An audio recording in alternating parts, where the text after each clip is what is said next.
ಪತಿರಾಯ ಪತ್ನಿನ ಚೆನ್ನಾಗಿ ನೋಡ್ಕೋತಾನೆ ಅಂದ್ಕೊಂಡು ಹೆಣ್ಣು ಕೊಟ್ಟವರು ಈಗ ಮಗಳ ಶವ ತಗೊಂಡು ಮನೆಗೆ ಹೋಗಿದ್ದಾರೆ. ಮಾನ್ಗೇಡಿ ಅಳಿಯ ಮನೆ ಬಿಟ್ಟಿದ್ದಾನೆ. ಆ ಗಂಡ ಹೆಂಡತಿಯ ನಡುವೆ ಬಂದವಳದ್ದಂತೂ ಈಗ ಸುದ್ದಿನೇ ಇಲ್ಲ. ಇದು ಪೊಲೀಸ್ನ ಹೆಂಡತಿಯ ನಿಗೂಢ ಸಾವಿನ ಹಿಂದಿನ ಕಥೆ.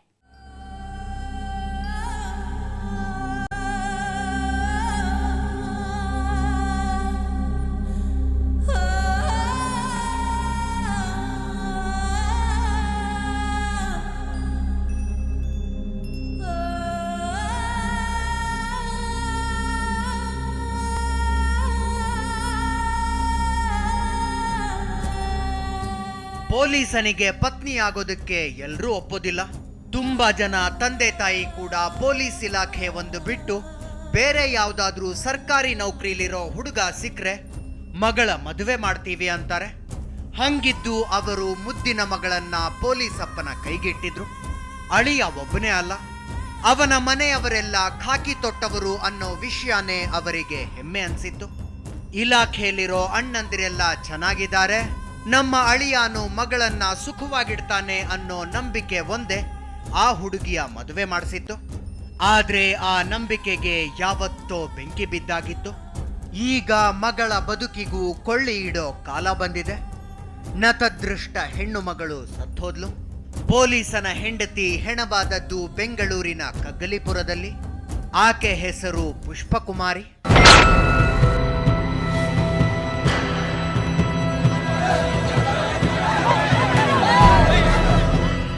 ಈಗ ಸಾವಿನ ಸುದ್ದಿ ಕೇಳಿ ಓಡಿ ಬಂದ ಇದೇ ಜನ ಇಲ್ಲಿಗೆ 3 ವರ್ಷಗಳ ಹಿಂದೆ ಮದುವೆ ಛತ್ರಕ್ಕೆ ನಗನಗತಾ ಬಂದು 4 ಅಕ್ಷತೆ ಕಾಳು ಹಾಕಿ ಆಶೀರ್ವಾದ ಮಾಡಿ ಹೋಗಿದ್ರು.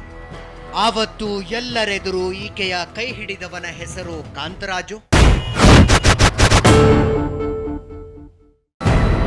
ಮೂಲತಃ ಮಾಗಡಿಯ ನಾಯಕನ ಪಾಳ್ಯದ ಕಾಂತರಾಜು ಜಯನಗರ ಪೊಲೀಸ್ ಸ್ಟೇಷನ್ನಲ್ಲಿ ಕಾನ್ಸ್ಟೇಬಲ್ ಆಗಿದ್ದ. ಒಳ್ಳೆ ಹೆಸರಿತ್ತು, ಜೊತೆಗೆ ಸ್ಫುರದ್ರೂಪಿ ಕೂಡ. ಇಂಥ ಹುಡುಗನ್ನ ಪಡೆಯೋದಕ್ಕೆ ಪುಷ್ಪ ಪುಣ್ಯ ಮಾಡಿದ್ಲು ಅಂತಾನೆ ಜನ ಮಾತಾಡ್ಕೊಂಡಿದ್ರು. ಅವಳು ಹಂಗಂದುಕೊಂಡೇ ಸಂಸಾರ ಶುರು ಮಾಡಿದ್ಲು. ಮೊದಲು ಎಲ್ಲ ಚೆನ್ನಾಗೇ ಇತ್ತು. ಆ ಟೈಮಲ್ಲೇ ಪುಷ್ಪ ಪ್ರೆಗ್ನೆಂಟೂ ಆಗ್ಲು. ಬಾಣಂತನಕ್ಕೆ ತವರಿಗೆ ಹೋಗೋ ತನಕ ಎಲ್ಲ ಚೆನ್ನಾಗಿತ್ತು. ಆದ್ರೆ ಮಗನ್ನ ಕರ್ಕೊಂಡು ವಾಪಸ್ ಬಂದ ಮೇಲೆ ಪುಷ್ಪಾಳ ಬದುಕೇ ಬದಲಾಗಿತ್ತು. ಮದುವೆಯಾದ ಹೊಸ್ತ್ರಲ್ಲಿ ಚಿನ್ನ ರನ್ನ ಅಂದ್ಕೊಂಡು ಡ್ಯೂಟಿ ಮುಗಿತಿದ್ದ ಹಾಗೆ ಮನೆಗೆ ಓಡಿ ಬರ್ತಿದ್ದ ಗಂಡ ಫೋನು ಕೂಡ ಮಾಡದೆ ನಾಪತ್ತೆಯಾಗೋದಕ್ಕೆ ಶುರು ಮಾಡಿದ್ದ. ಏನೋ ಜಾಸ್ತಿ ಕೆಲಸ ಅಂದ್ಕೊಂಡು ಅವಳು ಸ್ವಲ್ಪ ದಿನ ಸುಮ್ಮನಿದ್ಲು. ಆದ್ರೆ ಬರ್ತಾ ಬರ್ತಾ ಕಾಂತರಾಜು ವರಸೇನೆ ಬದಲಾಗೋಯ್ತು. ಹೆಂಡತಿ ಮೇಲೆ ಅನುಮಾನ, ವಿಪರೀತ ಕುಡಿತ, ಜೊತೆಗೆ ದುಡ್ಡು ತಗೊಂಡು ಬಾ ಅಂತ ಹೊಡೆಯೋದಕ್ಕೂ ಶುರು ಮಾಡಿದ್ದ. ಅದೇ ಪೊಲೀಸ್ ಕೆಲಸದಲ್ಲಿ ಕಾಂತರಾಜು ಅನ್ನೋರಿಗೆ ನಮ್ಮ ಮಗಳನ್ನ ಕಟ್ಟಿ ಪುಷ್ಪಕುಮಾರಿನ ಮದುವೆ ಅದ್ದೂರಿಯಾಗಿ ಮದುವೆ ಮಾಡಿಕೊಟ್ಟ. ಸುಮಾರು ಯುವಕರು ಬೆಲೆ ಬಾಳೋ ವಸ್ತು ಬಂಗಾರ ಒಂದು 4 ಲಕ್ಷ ಚಿಲ್ಲರೆ ಬೆಲೆ ಬಾಳೋ ವಸ್ತು ಕೊಟ್ಟಿದ್ದು. ಆಮೇಲೆ ಯಾವಾಗಲೂ ಅಡ ಮಡಗಿದ್ರು ಬಿಡಿಸ್ಕೊಟ್ಟ. ಒಂದ್ಸಲಿ ತಿರ್ಗಾ ಅಡ ಮಡಗ್ಬಿಟ್ಟು ತಿರ್ಗಾ ನನ್ನ ಮಗಳಿಗೆ ಬಿಟ್ಕೊಳ ಕೊಟ್ಟು ಬಿಡ್ಸ್ಕೊಂಬಂದು ಕೊಡೋಕ್ಕೆ ನನ್ನ ಮಗಳಿಗೆ ಸಾನೇ ಈಜಾಗಿ ಕೊಡ್ತಾ ಇದ್ದ. ಸಾಲದಿದ್ದಕ್ಕೆ ಸೈಟು ತೊಗೊಬೇಕು, ಇಲ್ಲದ್ರೆ ಸೈಟ್ ಕೊಡಿಸು, ಇಲ್ಲದ್ರೆ ಜಮೀನು ಭಾಗ ಮಾಡಿಸ್ಕೊಂಡು ಜಮೀನು ತಗೊಂಬ, ಇಲ್ಲಾಂದರೆ ನಿನ್ನ ಹೊಡೆದು ಸಾಯಿಸಾಕ್ಬಿಡ್ತೀನಿ ಅಂತ ಕಿರ್ಕುಳ ಕೊಡ್ತಾ ಇದ್ದ. ಬೆಂಗಳೂರಿನಲ್ಲಿ ಸೈಟ್ ಕೊಡಿಸೋದೇನು ಈಸಿನಾ?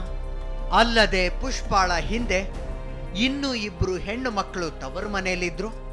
ಅವರಿಗೆ ಓದಿಸ್ಬೇಕು, ಮದುವೆ ಮಾಡಬೇಕು. ಹಂಗಾಗಿ ಈ ಹುಡುಗಿಗೆ ಅಪ್ಪ ಅಮ್ಮ ಸಮಾಧಾನ ಹೇಳ್ತಾ ಬಂದ್ರು. ಹಂಗಂತ ಏನು ಕೊಡದೆ ಏನು ಕಳಿಸ್ಲಿಲ್ಲ. ನಾವು 4 ಸಲ ದುಡ್ಡು ಇಸ್ಕೊಟ್ಟು ತಿರ್ಗಿ ಒಡವೆ ಅಡ ಮಡಗಿದ್ರು, ಒಂದ್ಸಲ ಬಿಡಿಸ್ಕೊಟ್ಟು ತಿರ್ಗ ಮತ್ತೆ ನಾಮಕರಣ ಮಾಡಿಕೊಟ್ಟು 2 ಲಕ್ಷ ಕೊಟ್ಟು ನಾಮಕರಣ ಛತ್ರದಲ್ಲಿ ಮಾಡಿಕೊಟ್ಟು ಒಂದು ಹಿಂಸೆ ಕೊಡ್ತಾನೆ ಇದ್ದ. ಮದುವೆ ಆದಾಗಿಂದ ಒಂದು ದಿವಸ ನನ್ನ ಮಗಳು ನಿಮ್ದೇಗಿಲ್ಲ.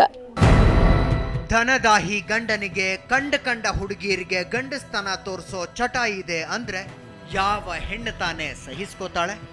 ಯಾವಾಗ ಕಾಂತರಾಜು ಸರಿಯಾಗಿ ಮನೆಗೆ ಬರದೆ ಹೆಂಡತಿ ಮಗುವನ್ನ ಕೊನೆ ಪಕ್ಷ ಪ್ರೀತಿಯಿಂದ ಮಾತು ಆಡ್ಸಲ್ಲ ಅನ್ನೋ ಪರಿಸ್ಥಿತಿ ನಿರ್ಮಾಣ ಆಯ್ತು, ಆಗ್ಲೇ ಪುಷ್ಪ ಜಾಸೂಸಿ ಕೆಲಸಕ್ಕೆ ನಿಂತ್ಲು. ಕಾಂತರಾಜುನ ಗಮನಕ್ಕೆ ಬರದ ಹಾಗೆ ಅವನು ಎಲ್ಲಿ ಹೋಗ್ತಾನೆ, ಏನು ಮಾಡ್ತಾನೆ ಅನ್ನೋದನ್ನ ಪರೀಕ್ಷಿಸಿದವಳಿಗೆ ಕಾಣಿಸಿದ್ದು ಗೀತಾನಗರದ ಸರಸ್ವತಿ. ಕಾಂತರಾಜ್ ಅಂತ ಇದ್ದಾನೆ. ಈಗ 3 ವರ್ಷದ ಹಿಂದೆಡೆ ಇವರು ಮೂಲತಃ ಮಾಗಡಿ ತಾಲೂಕಿನ ನಾಯಕನಪಾಳ್ಯದವರು. ಇವರು 3-4 ಜನ ಅಣ್ಣ ತಮ್ಮದಿರು ಪೊಲೀಸ್ ಇಲಾಖೆಯಲ್ಲಿ ಕೆಲಸ ಮಾಡ್ತಾ ಇದ್ದಾರೆ. ಈ ಹಿಂದೆ ಇವನು ಸರಸ್ವತಿ ಅನ್ನೋ ಗೀತಾ ಲೇಔಟಲ್ಲಿ ಒಂದು ಅಕ್ರಮ ಸಂಬಂಧ ಇಟ್ಕೊಂಡಿದ್ದ ಅಂತ ತಿಳಿದುಬಂದಿತ್ತು. ಗಂಡ ಸ್ಟೆಪ್ನಿ ಮಡಕೊಂಡ ವಿಷಯ ಪುಷ್ಪಾಗೆ ಗೊತ್ತಾಗ್ತಿದ್ದ ಹಾಗೆ ದೊಡ್ಡ ರಗಳೆ ಮಾಡಿದ್ಲು. ಆತನ ಕೊರಳ ಪಟ್ಟಿ ಹಿಡಿದು ಯಾಕೆ ಮೋಸ ಮಾಡ್ತಿದೀಯಾ, ನೀನ್ ಹಿಂಗ್ ಮಾಡಿದ್ರೆ ನಾನೆಲ್ಲಿ ಹೋಗಬೇಕು ಅಂತ ಕೇಳಿದ್ಲು ಅಷ್ಟೆ. ರಾತ್ರೋರಾತ್ರಿ ಹೆಂಡತಿನ ಮನೆಯಿಂದ ಆಚೆ ತಳ್ಳಿದ್ದ ಆ ಮಹಾನುಭಾವ.